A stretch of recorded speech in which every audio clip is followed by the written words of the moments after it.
오바댜서에는 이제 예언이 담겨 있고 이제 심판의 이제 내용이 담겨 있는 것처럼 보입니다. 그래서 1절에 보니까 오바댜의 묵시라 이제 기억하고 있습니다.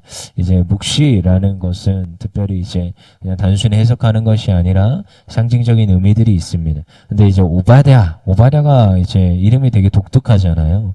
요즘으로 따지면 굉장히 흔한 이름입니다. 오바댜. 이제 아바드라는 이제 히브리어에서 파생한 이름인데 명사형이에요. 그러니까 섬기다, 섬기는 자, 뭐 주의 종, 뭐 이런 뜻이에요. 오바댜가.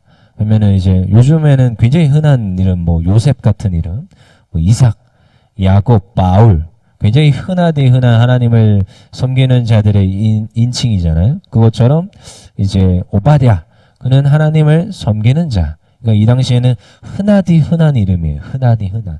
그러니까 오바댜가 저자가 누구일 것인가? 오바댜 선지자라고도 하지만 뭐 이제 구약의 이제 다른 본문들에 등장하는 오바댜들을 찾아가는데 저작 미상입니다. 그래서 오바댜가 어떤 오바댜인지 어떤 그런 선지자 시대에 활동했는지 그것을 정확히 이제 말하기에는 좀 어려움이 있습니다. 하지만 뭐라고요?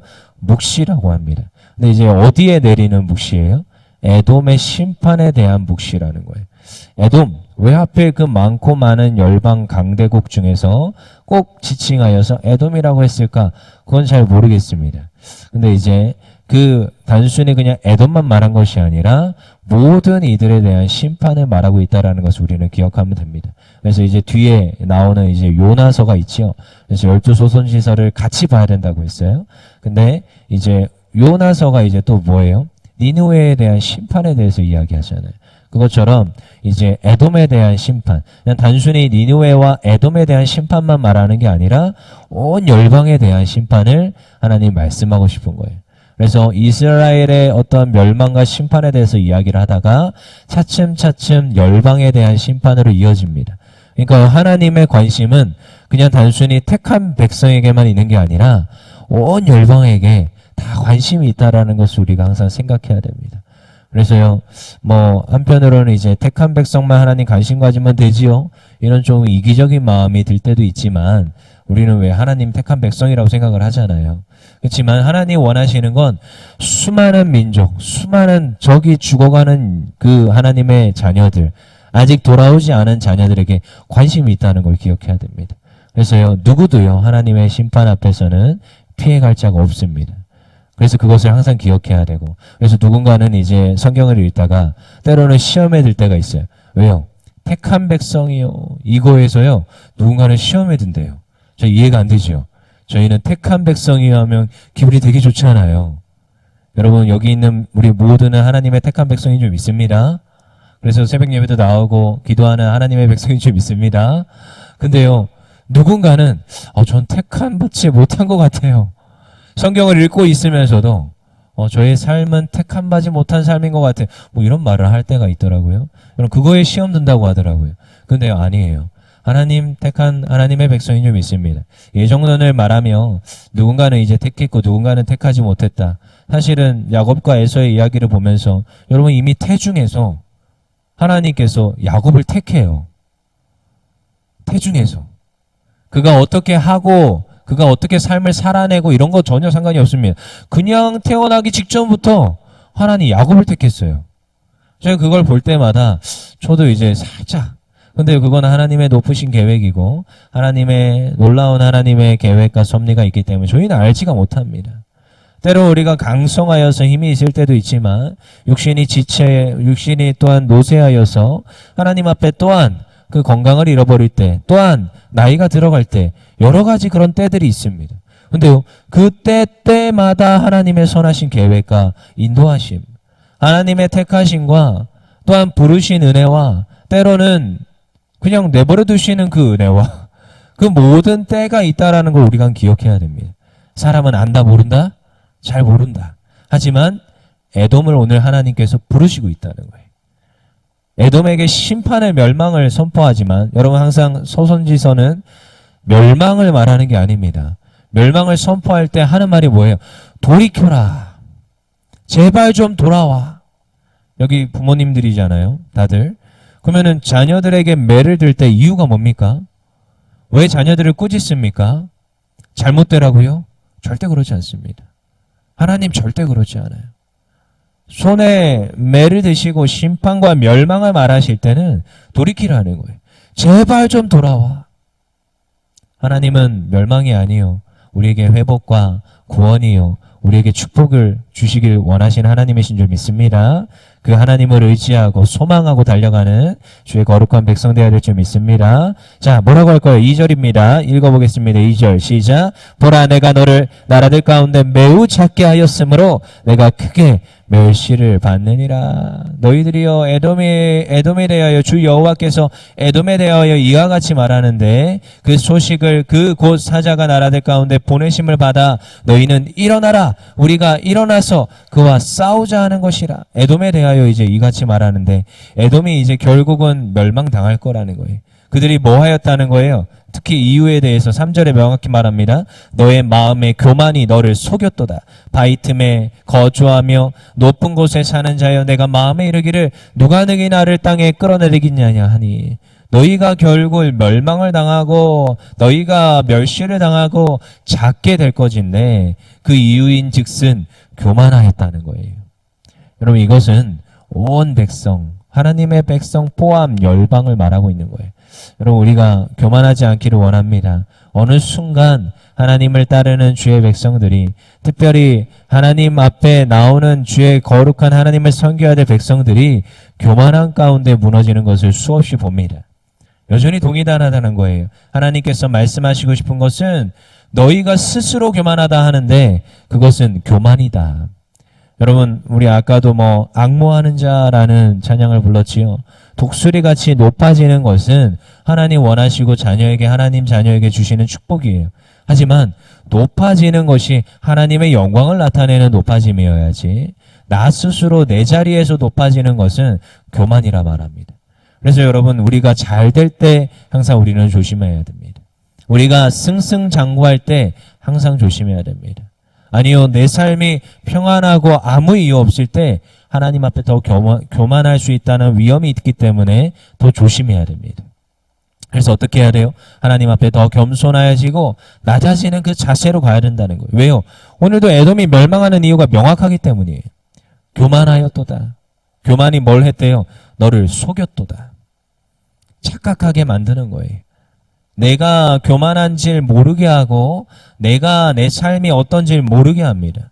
하나님 앞에 내가 신앙생활 잘하고 있는데요, 하나님 아무 문제 없는데요, 내 자식들 잘 크고 있고 내가 하는 일마다 다 잘 되는데요, 아니요, 그때 조심해야 됩니다. 하나님, 이 모든 것을 주신 분도 누구시오? 하나님이시오. 나를 택하시고 나의 그 삶을 잘되게 형통케 하시는 분도 하나님이시오. 내 삶 가운데 나를 밀어넣으시는 분도 하나님이시오. 그 하나님께 의지하며 하나님께 영광 돌리는 우리 모두 될 수 있기를 원합니다. 그 다음에 또 뭐라고 합니까? 저 뒤로 가볼게요. 10절입니다. 10절 읽어보겠습니다. 시작. 내가 내 형제 야곱에게 행한 포악으로 말미암아 부끄러움을 당하고 영원히 멸절되리라. 뭐예요? 누구에게 포악을 행했대요? 야곱에게 행했대요. 여러분, 이건 단순히 이제 이방 백성과 택한 백성으로 비교하시면 안 됩니다. 그냥 모든 하나님의 백성인데 야곱에게 포악을 행했대요. 너의 자손에게, 너의 형제에게 너가 포악을 향하였다. 무엇이래요? 11절입니다. 세세하게 나옵니다. 11절 읽어볼게요. 시작. 내가 멀리 섰던 날 곧 이방인이 그 재물을 빼앗아가며 외국인이 그의 성문에 들어가 예루살렘을 얻기 위하여 제비 뽑던 날에 너도 그들 중 한 사람 같았느니라. 그 재물을 빼앗는 그 외국인, 성문에 들어가 예루살렘을 얻던 그 제비 뽑던 그 똑같은 너도 형제였는데 형제임에도 너가 그러하였다. 야곱의 형제 에서의 자손들이 에돔. 그치만 너는 그 야곱이 고난당하고 멸시를 당할 때 아무 일 아니었다. 그것이 무엇이라는 거예요? 그것이 교만이고 냉대하였고 하나님의 말씀에 반응하지 않는 그 상태라는 거예요. 여러분, 이것은 굉장히 무섭습니다. 우리도 이런 자리에 서 있을 수 있어요. 남이 죽어가고 남이 아파하고 정말 우리가 그리스도인이요 교인이요 성도라 말하는데 주변에서 신음하고 있는 이들이 보이지 않고 그것을 그냥 내버려두는 상태도에 뭐예요? 교만이고, 그것을 그냥 내버려두는 상태도 똑같이 에돔의 죄와 똑같다라는 거예요. 그럼 우리는 늘 생각해야 됩니다. 저희가 항상 긴장해야 되고 저희가 항상 신앙생활함에 있어서 주변을 돌아봐야 됩니다. 때로는요, 우리로 하여금 하나님 알게 하시고 깨닫게 하시는 때가 있는데 오늘도 이렇게 말씀을 듣게 하시기도 하고 기도하다가 깨닫게 하시기도 하고 집에서 성경을 읽다가도 우리로 하여금 보여지기도 합니다. 그리고 때로는 어떤 때는 사람을 보내서 사람을 통해서 듣게 하기도 합니다. 근데 그때 우리가 민감해야 됩니다. 들려오는 거거든요. 근데 내가 들었어요, 알았어요, 봤어요. 근데 무시하잖아요. 방종입니다. 에돔이 알았어요, 몰랐어요? 알았어요. 하지만 그것도 죄라는 거예요. 에돔은 자기네들은 이렇게 말할 수 있죠. 우리는 하나님을 섬기는 백성이 아닙니다. 라고 말할 수 있겠지만 아니라는 거예요. 피해갈 수 없다라는 거예요. 우리에게도 때로는 이렇게 들려옵니다. 근데 피해갈 수 없어요. 포기할 수 없고 그래서 때로는 하나님 이것도 제 책임입니까? 아니요, 제 책임일 때가 있습니다. 이 나라와 이 민족이 위태로울 때 우리가 얼마 전에 정말로 하나님 앞에 붙들려서 화요 철야로 기도했던 기억이 있습니다. 이 나라가 위태로우니까 여러분 기도해야 되는 것이 우리의 사명입니다. 하나님 앞에서 우리에게 맡겨진 것들을 감당하는 것이 하나님 원하시는 일이라는 거예요. 내가 무감신호합니다. 냉대합니다. 아니요, 하나님 보시기에는 죄악입니다. 지난번에도 우리 봤지요. 정의와 공의를 행하지 않는 상태. 그것도 죄라는 거예요. 나는 그런 의무가 없습니다. 저에게는 그 형제의 그 재앙의 날을 내가 어떻게 막고 그들을 위하여서 내가 애쓸 필요가 없습니다. 아니요, 우리는 그것에 관심을 가져야 됩니다. 왜요? 하나님 보여주시니까. 12절입니다. 뭐라고 합니까? 12절 시작. 내가 형제의 날 곧 그 재앙의 날에 방관한 것이 아니며 유다 자손의 패망하는 날에 기뻐할 것이 아니며 그 고난의 날에 내가 입을 크게 벌릴 것이 아니며 남의 지금 망하는 것을 남이 지금 고통당하는 것을 보며 웃고 조롱하고 그것을 방관했다라는 거예요. 그것도 죄라는 거예요. 여러분 이것은 무엇이냐? 첫 번째 말했던 것이랑 똑같은 거예요. 교만한 거예요. 나는 아무런 그것에 대한 책임이 없습니다. 여러분 사도신경에 보면 아까도 사도신경 고백을 했지만 빌라도를 그렇게 여러분 빌라도 뭐 그렇게 잘못했다고 이렇게 누누이 성경책 사도신경에 기록돼 가지고 이름이 불려집니까? 아 정말 영광스러운 이름도 아닌데 그 이름이 불려지면서 그의 그 모든 죄가에 대해서 사도신경에다가 이름을 못 박아다 가지고 여러분 잘 보십시오. 빌라도에 대한 그 재판 법정에서 빌라도가 어떻게 하는지. 예수님이 죄가 있는지 알았어요? 몰랐어요? 죄가 없다는 걸 분명히 알았습니다. 그의 손을 씻습니다. 그가 또 애쓰기도 합니다. 지금 그 자랑무도한 그 죄인을 놓아줄까? 예수님을 놓아줄까? 지금 선택하라는 거예요. 왜요? 자기가 지금 어떻게든 좀 해보려고. 하지만 아니라는 거예요. 그러니까 예수님을 내어주지요. 그리고 자기는 아무 상관없다고 하는 거예요. 여러분 상관이 없는 게 아닙니다. 권한이 있는 자가 책임져야 될 자가 책임지지 않는 건 죄입니다. 나에게 보여지는데 나에게 알려지는데 내가 아는데 무시하고 방관하는 건 죄입니다. 에돔이 죄가 그렇다는 거예요. 이스라엘이 고난당하는데 멸망당하는데 너희는 무엇했느냐? 우리에게도 오늘 주는 말씀이에요. 그래서 저도요 민감하려고 했습니다. 얼마 전에 이제 제 삶인데 한 귀로 듣고 한 귀로 흘리십시오. 얼마 전에 누군가가 연락이 불쑥 왔습니다. 이제 저는 이제 칼빈 대학교를 나오고 열심히 이제 공부하여서 지금까지도 공부하고 있지만 대학교 선배들이 이제 선교사로 파송되어 있는 경우가 많습니다. 근데 어느 날 연락이 온 거예요. 요셉아 이번에 아르헨티나에서 이렇게 잘 하다가 좀 병이 나서 한국에 들어온다 이러는 거죠. 수술을 해야 된다는 거예요. 기도해줘라 라고 한 거죠. 그래서 저도 네 기도할게요 했죠. 근데요 기도하는데 마음에 하나님께서 기도만 하지 말라는 거예요. 무슨 말인지 알아요?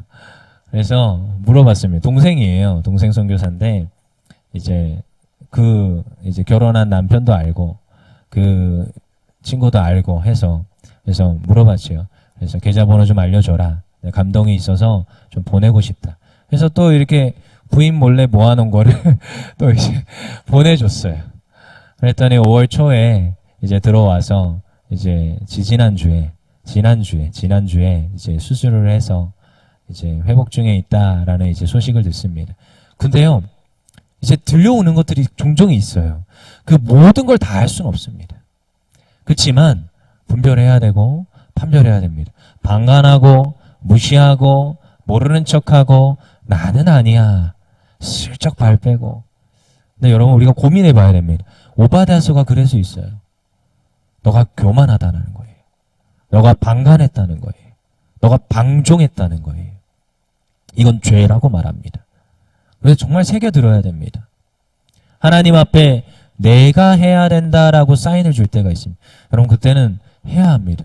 누군가의 기도의 제목을 들었고 누군가의 소식을 들었습니다. 나에게 기도 제목을 요청하지도 않았어요. 하지만 들려왔어요. 근데 그건 제 책임입니다. 저에게 맡겨진 일이에요. 사명이에요. 얼마 전 수요예배 때도 말했는데 이 강단을 닦고자 매일같이 오시는 권사님, 전 아직도 잊혀지지가 않습니다. 그 나무 강단 아시지요? 먼지가 조금만 쌓여도, 이 크리스탈은 먼지가 티도 안 나요. 근데 그 나무 강단은 먼지가 조금만 쌓여도 티가 나요. 반짝반짝하면서 먼지가 보인단 말이에요. 매일 닦고 가시는 그 권사님, 아침에 일찍 오셔서, 그게 사명이에요. 일주일에 한두 번 오시겠지? 아니요, 매일 오세요. 누구 시키지도 않았는데. 나중에 그거 가지고 싸우더라고요. 내가 하겠다고. 그렇지만 하나님 앞에서 나에게 들려주는 하나님의 메시지로 듣기를 원합니다. 어떻게 하래요? 그 날이 반드시 온다는 거예요. 교만한 자는 결국 하나님 앞에서 멸망당하고 그 심판을 당할 날이 있다라는 거예요. 그 날이 임하기 전에 어떻게 해야 됩니까? 내가 나의 일을, 내게 맡겨진 하나님의 말씀을, 정의와 공의를 이루고 내가 기도해야 될 것, 내가 해야 될 것들을 감당해야 되는 줄 믿습니다. 그래서 15절입니다. 뭐라고 합니까? 15절 읽어보겠습니다. 시작. 여호와께서 만국을 벌할 날이 가까웠나니 내가 행한 대로 너도 받을 것인즉 내가 행한 것이 내 머리로 돌아갈 것이라. 내가 행한 것이 내 머리로 돌아갈 거라는 거예요. 여러분, 이것은 이중적인 의미가 있습니다. 내가 잘못한 것이 나에게 화살이 되어서 날아올 때도 있지만, 여러분, 내가 한 그 일대로 하나님께서 나에게 보응하시고 응답하시고 축복하신다는 거예요. 이중적인 의미가 있습니다. 하나님, 제가 이마 했습니다. 근데 제 삶을 왜 이렇습니까? 라고 할지 모르겠지만 여러분, 하나님께서는 반드시 주십니다. 내가 행한 대로, 내가 기도한 대로 하나님 잊지 않으세요. 놓치지 않습니다. 그것은 나의 삶 가운데 주시고 내 말년 가운데 주시고 내 자녀에게 주시고 내 가정에 주시는 거예요. 뭐래요? 정확히 말합니다. 내가 받을 것을, 그러니까 내가 행한 대로 너도 받을 것인지, 내가 행한 것이 내 머리로 돌아갈 것이라 분명히 말하더라는 거예요. 오늘도 우리는 기억해야 됩니다. 나에게 맡겨진 것, 그것을 여러분, 그 사람마다 다 다릅니다. 적용점이 다르고 나에게 들려오는 게 다릅니다. 하지만 나에게 맡겨진 대로 행할 때 하나님 나의 기도에 응답하시고 나에게 하나님께서 도로 갚으시는 그 하나님의 은혜가 있음을 믿습니다. 16절 읽겠습니다. 읽고 마치겠습니다. 너희가 내 성산에서 마신 것 같이 만국인이 항상 마시리니 곧 마시고 삼켜서 본래 없던 것 같이 되리라. 아멘. 오늘도 하나님께서 주신다 하시는 줄 믿습니다. 나에게 하나님께서 허락하여 주신 하나님의 은혜가 있음을 믿습니다. 교만한 자를 무너뜨리시지만 내가 오늘도 교만한 자리에 서 있지 아니하고 하나님의 정의와 공의를 행하고 하나님의 말씀에 반응하여 오늘도 내 삶에서 살아낼 때 하나님께서 내가 행한 대로 너에게 주실 것이라 하시는 그 말씀이 우리의 삶에 날마다 이루어지는 줄 믿습니다. 오늘도 말씀 붙들고 살아가는 주의 거룩한 백성이요, 오늘도 우리의 삶에서 하나님의 살아 역사하심이 나타나 하나님의 영광 나타내기를 원합니다. 우리 다시 통성으로 기도하며 나가겠습니다.